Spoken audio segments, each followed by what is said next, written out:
Hello दोस्तों, नमस्कार। SM किसी चैनल में मैं आप सब लोगों का दिल से बहुत बहुत स्वागत करता हूं। दोस्तों, पूरी दुनिया के बाजार तो हम लोगों ने यहाँ पे देख लिए। गैप डाउन स्टार्ट यहाँ पे हो गया, फिर थोड़ी बहुत रिकवरी रही, बट आज के दिन लाल निशान बाजार में देखने को मिले थे।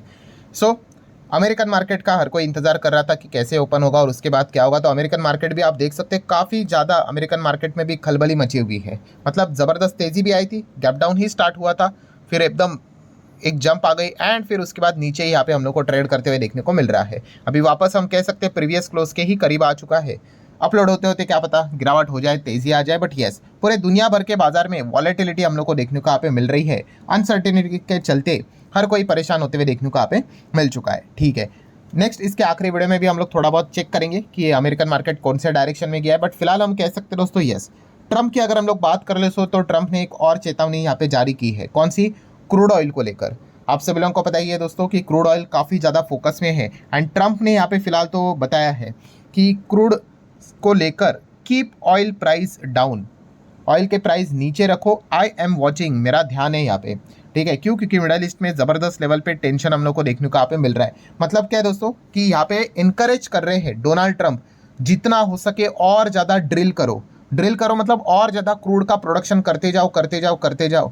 ठीक है, ये फिलहाल तो ट्रंप बोलने की कोशिश यहाँ पे कर रहे हैं। सो जितना ज़्यादा प्रोडक्शन होगा, मतलब जितना ज़्यादा सप्लाई होगा, ओवर सप्लाई होगा, उतना ज़्यादा क्रूड का प्राइस नीचे आएगा, जो फिलहाल तो हम लोग को $77 प्रति बैरल पे चलते हुए देखने को यहाँ पे मिल रहे हैं। सो फिलहाल हम कह सकते हैं दोस्तों कि क्रूड को लेकर ट्रंप के साइड से एटलीस्ट WTI क्रूड की बात कर ले। WTI तो आप सभी लोगों को पता ही है ना, जो कि अमेरिका का क्रूड है। WTI और ब्रेंट में क्या फ़र्क होता है? ब्रेंट समंदर से निकाला हुआ क्रूड है, जिसके साथ हम ट्रेड करते मतलब हम वो वाला खरीदते हैं, और WTI मतलब ज़मीन से निकाला हुआ क्रूड।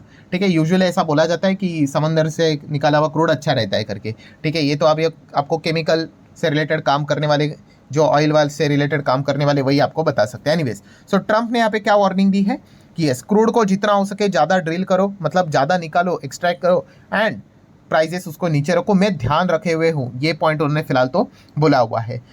ठीक है, नेक्स्ट अगर हम लोग बात करें दोस्तों तो ओला इलेक्ट्रिक। यस, ओला इलेक्ट्रिक के ऊपर जाने से पहले आपको जरूर याद दिलाना चाहूंगा कि कल के दिन let's learn stock market and finance इस चैनल पे जो वीडियो आया था, जरूर यहाँ पे देख लेना, काफी लोगों को पसंद भी आया। यस, बैंक अकाउंट को कैसे सुरक्षित रखना है, इससे रिलेटेड ये वीडियो था। इसका लिंक मैंने ऊपर आई बटन पे देखे रखा हुआ है। काफी लोग आपके बैंक अकाउंट में गड़बड़ी करते हैं, बैंक वाले भी जो एम्प्लॉयज रहते हैं वो भी गड़बड़ी यहाँ पे करते हैं, तो उससे कैसे बचना है वो सारी डिटेल्स मैंने इस वीडियो में आपको सिखाई है।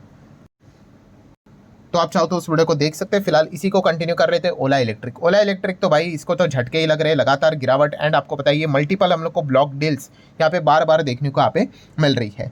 सर जब ये ब्लॉक बल डील्स होते हैं, आपको सभी लोगों को पता ही है, यूजुअली डिस्काउंट के ऊपर ये सारी चीज़ें हम लोग को देखने को मिलती रहती है। देन अगर हम लोग बात करेंगे अदानी, आज अदानी ग्रुप की बात कर ले तो एक खबर बहुत ज़्यादा चर्चा में हम लोग को रहते हुए देखने को मिली थी। किस चीज़ को लेकर? क्या दोस्तों, अदानी ने यहाँ पे सबसे पहले India first of grid green hydrogen pilot plant जो कच्छ में हम लोग को देखने को मिल रहा है, इसका मतलब आप बोल सकते हैं इसका शुरुआत यहाँ पे किया है।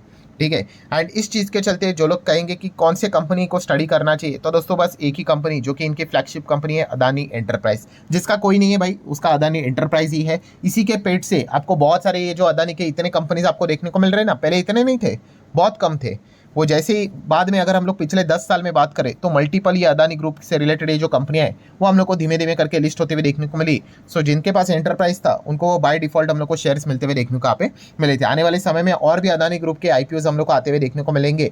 खास करके तो एयरपोर्ट का भी आईपीओ आने वाला है, वो भी अदानी एंटरप्राइज से ही निकलते हुए देखने को मिल सकता है। नेक्स्ट अगर हम लोग यहाँ पे बात करें दोस्तों तो आप सभी लोगों को पता है इजराइल ईरान वॉर, इससे रिलेटेड तो अपडेट्स यहाँ पे चलते रहते हैं, इसके ऊपर हर कोई फोकस यहाँ पे बना के रखता ही, आप सभी लोगों को पता ही है। एंड इस चीज़ को लेकर ही दोस्तों यहाँ पे हम देख सकते हैं आज के दिन डिफेंस कंपनीज में हमारे ज़बरदस्त तेज़ी यहाँ पे देखने को मिल गई। तो हर कोई यही पूछ रहा है कि सर डिफेंस कंपनियाँ मिडल ईस्ट में जो चीज़ें चल रही है, हमारा क्या संबंध? क्योंकि एक्चुअल में देखा गया हमारा ऐसा कोई ऐसा संबंध है ही नहीं। ठीक है, वो लॉकेड मार्टिन बोइंग्स अगर भागेंगे अमेरिका की कंपनियाँ, तो वो समझ में यहाँ पे आ जाती है। तो दोस्तों इस चीज़ को बोला जाता है सेंटिमेंट्स के चलते रैली आना। सेंटिमेंट्स के चलते मतलब आप यहाँ पे देख सकते हैं आज के दिन बहुत सारे कंपनियां, GRSC की बात करें, BEL की बात कर ले, बहुत सारे डिफेंस कंपनीज में हम लोग को रैलीज देखने को यहाँ पे मिले थे। मतलब एक पर्टिकुलर सेक्टर को लेकर एक अच्छी खबर है यहाँ पे आ जाती है। अच्छी खबर मतलब क्या, डिफेंस मतलब क्या, जितना ज़्यादा वॉर यहाँ पे चलेगा, जंगे चलेगी, उतनी तो ज़्यादा ये कंपनियां कमाई करती रहेगी, उनका इंपॉर्टेंस बढ़ जाता है। ठीक है, नो डाउट हमारा कोई इसमें इतना बड़ा योगदान हम लोग को देखने को नहीं मिल रहा है, बट एक सेंटीमेंट क्रिएट हो जाता है, और सेंटीमेंट के चलते भी बाजार में बहुत बार रैली आते हुए देखने को यहाँ पे मिल जाती है। हालांकि ऐसी जो रैली होती है वो ज़्यादा टिकती नहीं है। क्यों? क्योंकि रैली टिकना कब पॉसिबल होता है, जब कंपनी में एक्चुअल में फंडामेंटल में कोई पॉजिटिव बदलाव हुआ होता है तब। फंडामेंटली बदलाव मतलब क्या, कि भाई बिजनेस लेवल पे अगर कोई यहाँ पे एक्चुअल में पॉजिटिव खबर अगर आई होगी तो जाके वो कंपनी में जो रैली आती है वो टिकती है। वरना क्या होता है, आपने देखा ही है कि तेजी बनती है, फिर वो तेजी हट भी जाती है। ठीक है, हालांकि इस चीज में ट्रेडर लोग अच्छा पैसा कमाते हैं, बट इन्वेस्टर वाले जो होते हैं उन्होंने हमेशा बिजनेस के ऊपर ही फोकस रखना होता है। इसका बेस्ट एग्जाम्पल अगर मैं सेंटिमेंटल रैली की बात कर लूँ, ठीक है, आपको याद होगा कोविड-19 जो देखने को मिला था, आपको याद है कौन सा, ऑक्सीजन को लेकर जितने भी जो शेयर्स थे रॉकेट बन रहे थे, एंड इस चीज के चलते भाई जिन कंपनीज के नाम में ऑक्सीजन लिखा हुआ था, ठीक है, वो सेंटीमेंट के चलते तेजी दिखा रहे थे। जैसे कि आपको पता है बॉम्बे ऑक्सीजन नाम की कंपनी, भाई वो तो फाइनेंस सेगमेंट की है, एनबीएफसी है, वो भाग रही थी। वो क्यों भाग रही थी? बिकॉज ऑक्सीजन के शेयर्स भाग रहे थे इसीलिए। ठीक है, तो इस प्रकार की चीजें आपको मार्केट में देखने को मिल जाती है, एंड उसमें भी वही हुआ कि सेंटीमेंट के चलते रैली आ गई जिसमें कोई तथ्य था नहीं, वो ऑक्सीजन से रिलेटेड ना कोई काम करती थी, गैसेस से रिलेटेड काम करती थी, एंड फिर क्या हो गया, बाद में वो नीचे आना तय ही था। आप चाहो तो चेक कर सकते, बॉम्बे ऑक्सीजन नाम का शेयर आपको देखने को मिल जाएगा। एकदम कोविड के वक्त ऐसे रैली देखकर फिर ऐसा आपको नीचे आते हुए भी देखने को यहाँ पे मिल सकता है। सो इस प्रकार की चीजें मार्केट में काफी आम है, लगातार चलती रहती है। इसलिए तो मैंने आपको एक फॉर्मूला दिया है, B=B। अगर आप यहाँ पे इन्वेस्टर हो तो हमेशा बिजनेस देखकर जाना होता है। कोई स्टॉक में रैली है, कोई हाइप बन रहा है, कोई सेंटीमेंट के चलते ऊपर नीचे चीजें हो रही है, तो उससे आपने कभी भी प्रभावित होना नहीं होता है। अगर आप इससे प्रभावित हो गए तो मार्केट में टिकना आपका मुश्किल हो जाएगा, क्योंकि मार्केट इसी प्रकार से वर्क करता है। बिजनेस के ऊपर फोकस रखोगे तो उतना ज्यादा आपको मोर एंड मोर क्लैरिटी मिलती रहेगी। हालांकि कुछ कंपनीज को लेकर कुछ बिजनेस रिलेटेड अपडेट्स भी आए, जैसे कि जेनटेक की बात करें, डिफेंस रिलेटेड ये भी काम करती है, बट इसमें जो अपर सर्किट लगा 5% का, उसके पीछे रीजन है। कौन सा रीजन है दोस्तों? तो कंपनी ने यहाँ पे जो एक डिफेंस टेक फर्म टिसा एरोस्पेस की बात कर ली, यस, इसको एक्वायर कर दिया। सो एक्वायर कर लिया मतलब पूरा का पूरा आप यहाँ पे कह सकते हैं 55% स्टेक ले लिया, मतलब कंट्रोलिंग स्टेक आ गया, मतलब ये इसकी सब्सिडरी बन गई। तो ये बिजनेस रिलेटेड एक्सपांशन की खबर हम लोग को देखने को मिल रही है। आने वाले समय में इनके रेवेन्यू में टॉप लाइन में कॉन्ट्रीब्यूशन करेगी, उसी के साथ साथ बॉटम लाइन में भी कॉन्ट्रीब्यूशन करेगी। तो ये एक अच्छी खबर हम लोग को देखने को यहाँ पे मिल चुकी है, जिसको मार्केट ने यहाँ पे रिस्पेक्ट दिया हुआ है।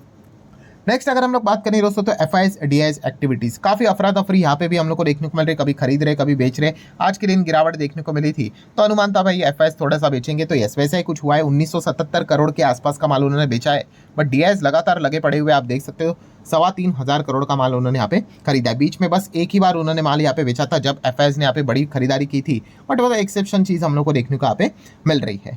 सो बेसिकली हम यहाँ पे कह सकते हैं दोस्तों, FIs का लगातार बिकवाली वाला दौर अभी भी यहाँ पे जारी है। जब तक ये इस प्रकार की अनसर्टेनिटी बनी रहेगी, ठीक है, समझ में आता है कि हाँ भाई 5-10 में से आप देख सकते हो भाई 7-8 बार उनकी बिकवाली देखने को मिलेगी। 1-2 बार अगर बीच में रैली अगर आ जाती है तो इनकी ओर से हम लोग को बाइंग देखने को यहाँ पे मिल जाती है। एंड फिलहाल का माहौल भी अगर देखा गया तो कुछ वैसा ही हम लोग को दबा दबा वाला माहौल देखने को यहाँ पे मिल रहा है। इसको हर कोई फील कर पा रहा है।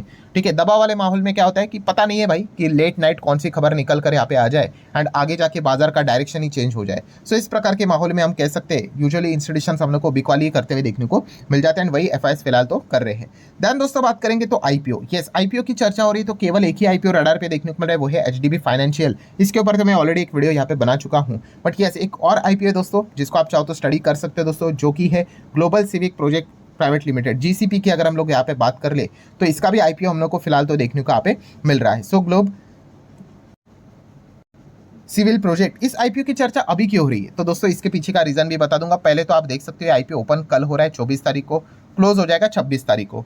इसका इशू प्राइस है 71। ठीक है, जब प्राइस छोटा होता है ना दोस्तों तो चर्चा थोड़ी सी हो जाती है। ठीक है, यहीं पे अगर ये 771 होता, मान लो एक सेकंड के लिए, तो ज़्यादा चर्चा नहीं होती है। ठीक है, इसमें कोई वैसा खास फर्क पड़ता है नहीं, बट एक बिगनर हमेशा प्राइस को देखकर पता नहीं वो थोड़ा सा ट्रिगर वहाँ पे हो जाते हैं। एनीवेज, सो 60-70 रुपये के आसपास का ये प्राइस बैंड हम लोग को देखने को यहाँ पे मिल रहा है। ठीक है, NSE BSE दोनों के ऊपर लिस्ट होगा, मतलब ये जहाँ पे लिस्ट होगा वहीं से पता चल जाता है भाई कि ये कोई SME सेगमेंट में है नहीं। हाँ, बट जो IPO का साइज है भाई वो बहुत छोटा है, 100 करोड़ का IPO है केवल।